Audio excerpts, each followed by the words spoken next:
कब आएगी आपदा प्रभावितों की भू सर्वेक्षण रिपोर्ट? इंतजार में जोशीमठ।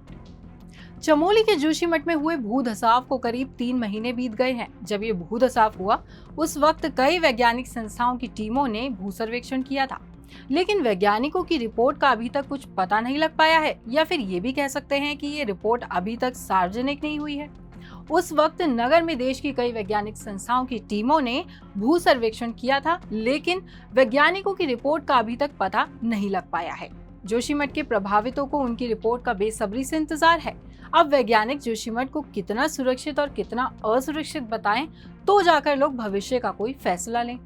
जोशीमठ के लोग मांग कर रहे हैं कि सर्वे रिपोर्ट को सार्वजनिक किया जाए। कई दिनों तक वैज्ञानिक मशीनों को लेकर क्षेत्र का निरीक्षण करते रहे, लेकिन वैज्ञानिकों की इन रिपोर्ट का क्या हुआ किसी को मालूम नहीं।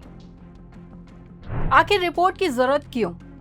दरअसल आप सभी को पता है कि जोशीमठ के हालात वर्तमान में कैसे हैं। अब अगर रिपोर्ट आ जाती है तो ये साफ हो जाएगा कि कौन सा क्षेत्र सुरक्षित और कौन सा क्षेत्र असुरक्षित है। उसी हिसाब से लोग अपनी योजनाएं बनाएं। आइए अब जरा प्रभावितों की बात कर लेते हैं।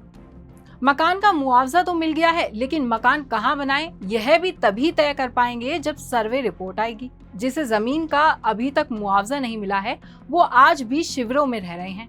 वहीं नगर में किराए के भवन नहीं मिल रहे हैं। जमीन का भुगतान नहीं होने से कुछ गेस्ट हाउस में रह रहे हैं। आइए नजर डालते हैं किन किन संस्थाओं ने क्षेत्र का निरीक्षण किया।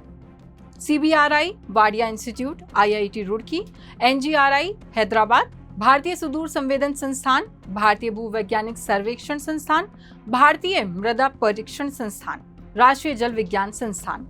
इतना ही नहीं, वैज्ञानिकों की टीमों ने JP कॉलोनी में अचानक जमीन से निकले पानी की भी जांच की थी। यह पानी कहां से और कैसे आया, इसके बारे में वैज्ञानिकों की रिपोर्ट में क्या कहा गया है, किसी को कोई जानकारी नहीं। पीपलकोटी में बसना था जोशीमठ। बात सिर्फ रिपोर्ट की ही नहीं है। अगर स्थानीय प्रशासन की बात की जाए तो जोशीमठ में उत्तराखंड सरकार द्वारा ये दावा किया गया था कि पीपलकोटी में लगभग 120 प्रभावितों का पुनर्वास किया जाएगा। यह स्थान मौजूदा जोशीमठ से करीब 36 किलोमीटर की दूरी पर है। अब पुनर्वास के लिए ये तरीका कितना मुकम्मल हुआ इसकी भी जानकारी किसी को नहीं। प्री फैब्रिकेटेड घरों के बनने की भी हुई थी बात। इतना ही नहीं, जोशीमठ में कोटी फार्म स्थित उद्यान विभाग की भूमि पर पहले चरण में 3 प्री फैब्रिकेटेड भवन बनाने की भी योजना बनी थी। प्रभावितों को प्रशासन ने प्री फैब्रिकेटेड घर देने की बात भी की थी, लेकिन रफ्तार सुस्त है।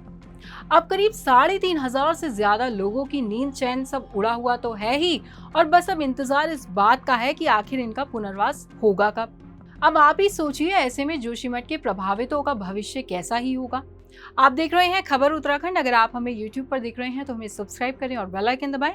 अगर आप हमें Facebook पर देख रहे हैं तो हमें फॉलो जरूर करें।